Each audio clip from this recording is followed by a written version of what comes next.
Hi everybody, and welcome to week one of New Media Marketing. I know I greeted you with a welcome video, but I wanted to take this opportunity to start to dive into the week one material with you. So this first video, we are going to take a look at personas and just a quick introduction. Now, let me kind of talk a little bit about the difference between undergraduate and graduate.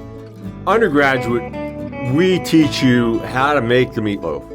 We tell you everything that you need to do, all the ingredients. We show you how you put your hands in the meatloaf, how you mix it up, and you know all the chemical formulas. Yeah, baking is a chemical process, or so my wife likes to tell me. At any rate, in the graduate program, what are we concerned with? We're concerned with what you do with the meatloaf. So we want to talk about the ways that you think about using the meatloaf. And so I'm not going to go into an in-depth discussion with regard to how to create personas. I want you to be thinking about the context of where personas sit and how we use them in terms of marketing. And in particular, in this class, how do we use them to help us with influencer marketing? So, that's my preamble. I want to start by just reminding you that the textbook for this course is Mac Collier's Think Like a Rock Star. And Mac does a good job of setting a baseline for your personas. Now, these are not the personas that you want to run with, because they're not customized, they're not in depth, they're not detailed to your particular franchise, business, organization. These are generic personas, and what are they? Well, there's the customer, and what's the defining moment about the customer is they have no loyalty. A customer goes where the best deal is, where they can get the most amount of information. So we have no loyalty as the defining moment for the customer. In terms of the fan, a fan of a business, they have a high level of loyalty, and in particular, they're looking for a ongoing relationship. And then finally, we come to influencers. And an influencer is okay with an ongoing brand relationship, but what they're really interested in is being compensated. Now, what's missing here is at the end of week one, you have to choose whether you're going to pursue an influencer strategy or whether you're going to pursue a brand ambassador strategy. And notice I don't have brand ambassador written here. That's because really what you're looking for in terms of a brand ambassador are the top 5 to 10% of your fan base that can tell you that you can look at and you can see that they've got the skills, they've got the desire to really become an influencer. You want to pull that out, show them how they can use their influence and have that ongoing relationship with your brand. So that's the three that we talk about, and the fourth one being the brand ambassador. And at the end of this week, you have to choose whether you're going to pursue an influencer strategy or a brand strategy. Now, let's talk about customers and fans for a moment. Customers represent where we develop our fans from, but the reality is fans are who keep us in business. I want to introduce you to a concept called Pareto's Law. And Pareto's Law, you may know it better as the 80-20 rule. What it basically says is that in any system, 80% of the variance comes from a subset of just 20% of the data points. In other words, 20% of your customers will generate 80% of your revenue. Well, those customers aren't any customer. Those are your fans. Those are your key fans that you want to understand who they are, and then understand that top echelon that you can then cultivate for a brand ambassador role.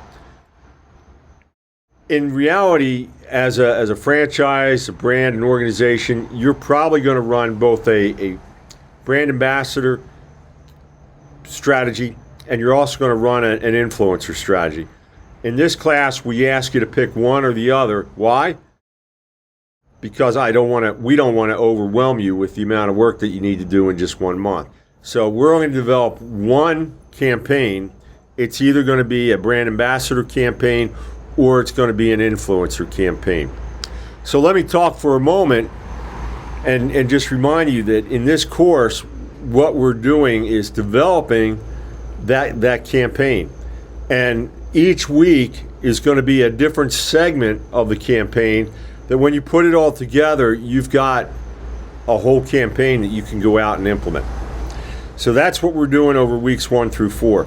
Weeks 1 and 2 are really focused on personas and then going out and finding people that match that persona.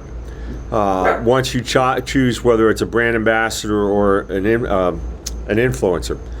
And then in week 3, we talk about how we go about actually recruiting those people. So week 2, you identify real live people, and yes, you need to share with me who they are. Now, if they have a closed social media profile, you're not going to be able to do anything. So that's not somebody that you would probably want to look at targeting. You want to look at people that have wide open social media profiles. And you want to share with those individuals with me in week 2 specifically who they are, and we're talking 2 to 4 individuals. Then in week 3, you're developing how you're going to approach those people. How are you going to build a relationship with them? What are you going to tell them about your brand, about your organization, and how you want to work with them? And then finally, in week 4, we have to develop a measurement plan. So, and I'll talk more about the overall campaign plan in another video, but I just wanted to put that out there so that you're thinking about it as we go through understanding personas.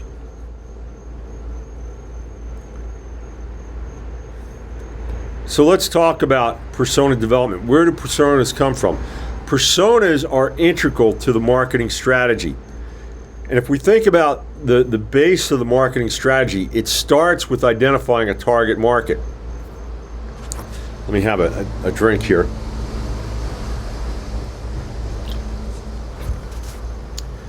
The target market, one of the questions that I always find interesting is when I ask, who determines the target market? Is it done by research, or is it done by the people that are running the company, the CEO, the president, chief marketing officer? The answer is, it's the people that form the business. They decide the target market. Now, we should never become so myopic, though, that if by chance we've developed all our marketing plans to go after our target market, and another whole group that's not part of our target market starts to buy, right? We would never want to say we're not going to focus on them because they weren't part of our vision, they weren't part of our target market.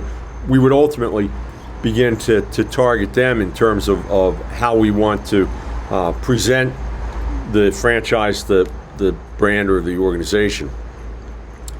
So the target market really answers the question for whom and to what extent your business, product, or service exists. It's that simple. Next, we want to talk about segments, because the next phase is to take that target market and segment it. We want to divide that target market as many different ways as we can. I'll give you an example from my days with Phantom Screens. Phantom Screens, a screen company, we sold screens that were either replacement door screens, replacement window screens, or like where I am right now in an outdoor living area, screens that would be retractable, that would be motorized. So instead of being fixed panel, which I have on my porch, our screens would be motorized. They would come down and also go up. The idea being that either when you don't have a sun issue or you don't have a mosquito issue, you want to have unobstructed views. So go ahead and put the screens up and you're in great shape.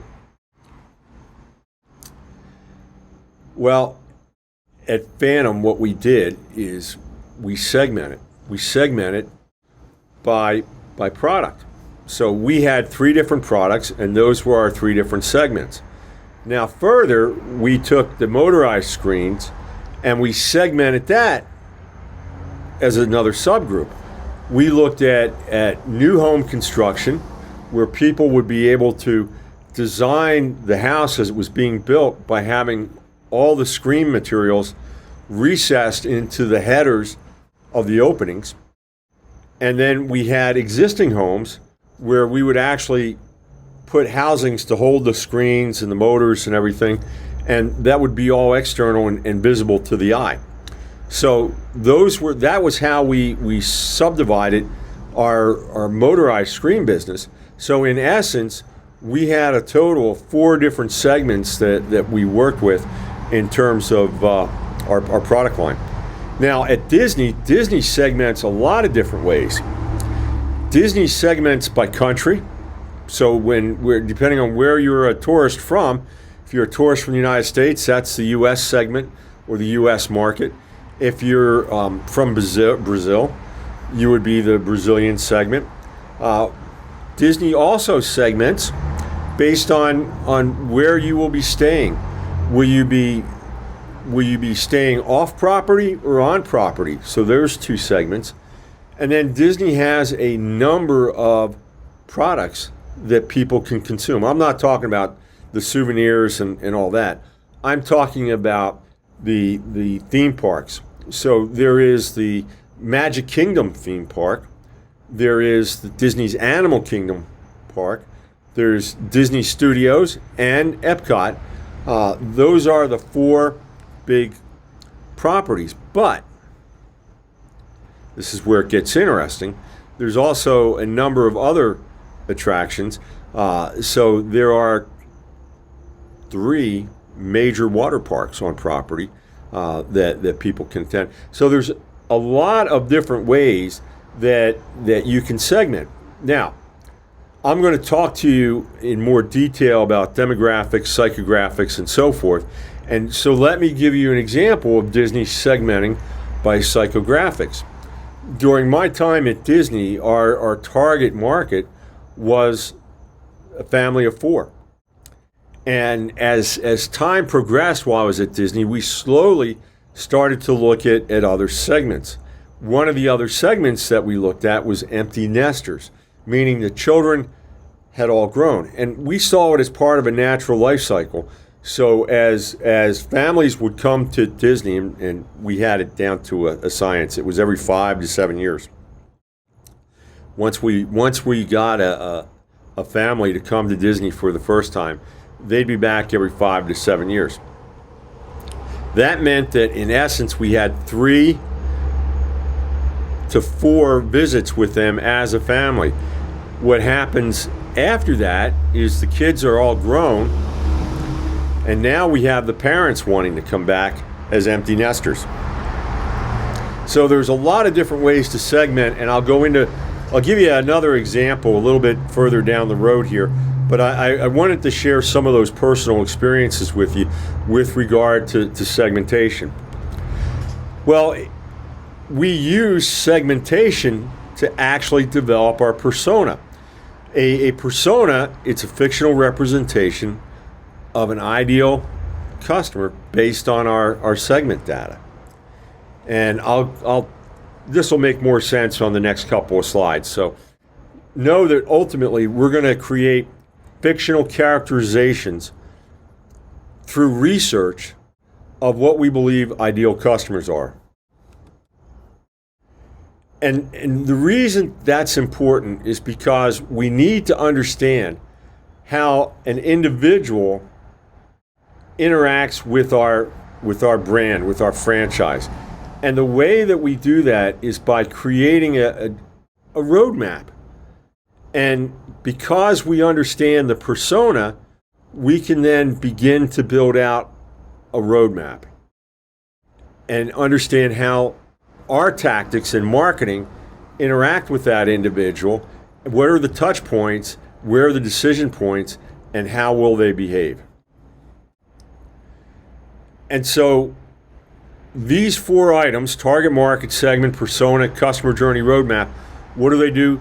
They allow us to develop the strategy, the answer to the question, how will we achieve our business objective? And we again, everything comes back to that persona, and we look at the tactics that we need to apply in order to ultimately get that persona to buy our product or service. Okay? So, let me give you some definitions. Audience segmentation, it's the process of dividing people into homogeneous subgroups based upon criteria such as product usage, demographics, psychographics, communication, behaviors, and media use, what we already talked about. Segmentation is important because we don't want to market the entire organization the same way. Go back to Phantom screens for a moment. I mentioned that there were 4 segments and 3 products. We wouldn't want to market the replacement door screen the same way we would market the motorized screen. And here's why. A replacement door screen has a price point between $300 and $500 average. A motorized screen for a 8x16 opening, and I'll use that as an example because that's the size opening of a 2-car garage, actually. Or an 8x8 might work as well. But the basic price for that screen is close to $2,700. So we wouldn't be looking at the same customer necessarily that's buying a $300 to $500 replacement screen door versus somebody that's looking to put in multiple motorized screens at a cost of almost $3,000 a piece. So we wouldn't want to market just Phantom screens. There may be some overall brand messaging that we do want to put out, but we also want to make sure that we're targeting to specific products, to specific segments within our overall market. So what are the pillars of segmentation? Well, it's geography, it's demographics, it's psychographics. What are psychographics? Oh, good question. Psychographics are the way that we think. The way that our brain is wired to make decisions. It includes such key categories as attitudes and values. It's our ethics. Okay? And then those values, those attitudes, they then inform the behaviors. How are we going to, what benefits are we looking for from the product? How are we going to use the product? What is our intent in buying? Why are we buying? I'll go back even a little bit further than Disney and Phantom and talk a little bit about my time in the jewelry industry. Why do you think people buy jewelry?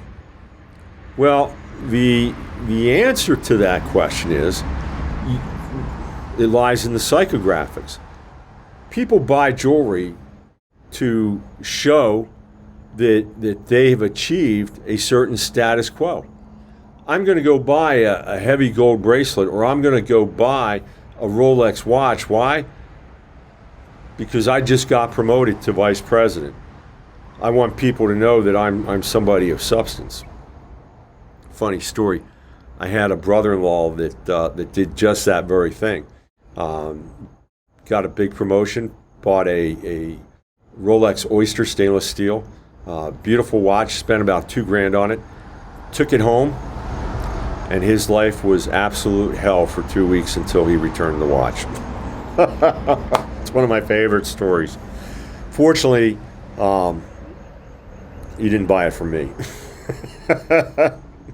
because else I would have been in trouble too. Why else do people buy jewelry? They buy it because they look at it and they envision themselves wearing it, and they see something that is absolutely beautiful. Another example I'll give you. Tourmaline is a gemstone. It comes in a variety of colors. Most people think of tourmaline because you'll find a variety that's called watermelon, because it's green on the outside and on the inside it's pink. That's the crystal. And so watermelon tourmaline is very, very rare. But even rarer than the watermelon tourmaline is a variety called indicolite.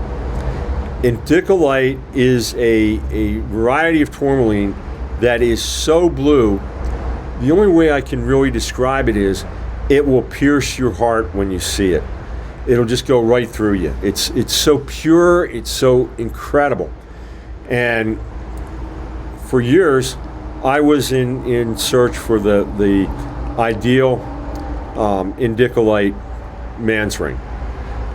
Unfortunately, I ended up with a pink tourmaline man's ring, which turned out pretty good, but it wasn't the very rare indicolite that I was looking for. So seeing something and appreciating it for its beauty is another reason people buy jewelry. And finally, people buy jewelry because of love. You know, we buy jewelry to give to our loved ones because we perceive that jewelry is going to last a long time, just like our love is going to last a long time. And so jewelry is often a symbol of a very, very strong emotional relationship. And then the last piece kind of combines everything all together, and that's impulse. So people will buy jewelry. They'll be walking by a case and they'll just look and say, I got to have it. They haven't thought a whole lot about what it is that is driving that purchase, but it becomes an impulse sale. So when we talk about intent as far as a behavior, that's what we're talking about as we relate to segmentation and the way we should be thinking about customers.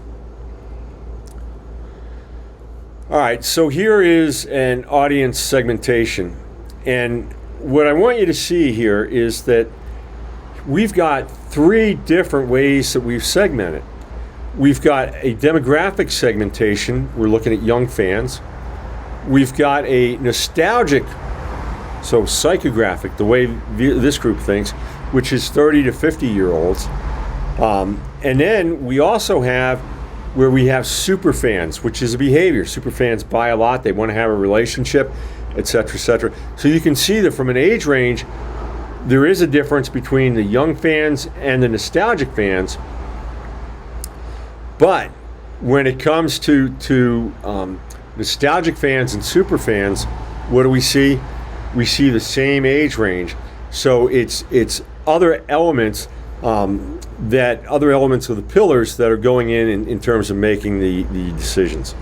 So that's just to look for you as to how you might go through and segment your audience. All right. So we've talked about segmentation. Now we want to talk about personas. And, you know, it's okay to start with notes. and build your notes based on research. Now, I've got a video that you should watch that talks about the research process and how to use new media channels in order to do your research. You want to make sure that you're putting in your week 1 presentation the process that you use to research your personas. Why? Because I don't want to be thinking that, hey, all they did was come up with some thoughts that they had about persona, the various personas that they have, and it's not based in any sort of research. You're going to be master students in 8 months, in 6 months, and research is going to be your hallmark. So you want to make sure that you're doing research. Your persona, that when you put it together, should have a header. I just wrote demographic profile, but this is really your where all your psychographics come into play. A middle part of your of your persona, and then the end goals. Let me talk more about the end goals than anything else here. What are the end goals? The end goals are how your brand, how your franchise, how your product, how your service meets a need for your persona. Or how does it solve a problem for your persona? Or what's another way to look at it? How does it provide a benefit to your persona? Those are the questions that you want to be answering in terms of the end goals. Now, I'm going to share with you just another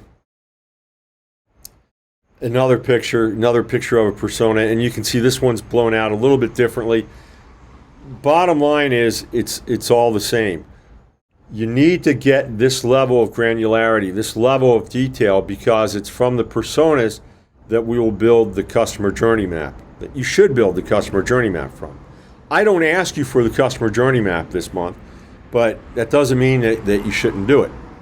So what is the journey? It's how your customer is going to find your brand, your franchise, your service, your product.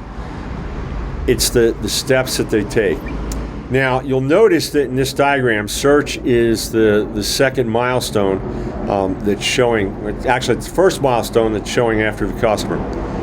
Why is that important? Well, Google will tell you that the zero moment of truth, where everything in digital marketing starts, is when the customer decides to search for something. They consider that the zero moment of truth. Now, what leads them to the search moment is probably the result of other advertising campaigns, because as we'll talk about in another video, at the point of search, they're really aware. There's been a certain level of awareness built that they either need or want the product, and that there's somebody out there that can provide it to them. So now they're getting ready to go down that journey. But bottom line, search is really, really important. It's really where the interactions start to happen. And here's an example that you can take a look at. In this case, this is Michael's journey map. And when you look at the steps in the journey, he identifies the information he needs. He looks for the information. Then he looks again. He seeks help, looks another time, and finally seeks help for a fourth time. Now, that seeking help, there's different ways that he can seek help. And again, you'll see how this translates to to what we call the marketing funnel in another video that you'll see tomorrow. So I think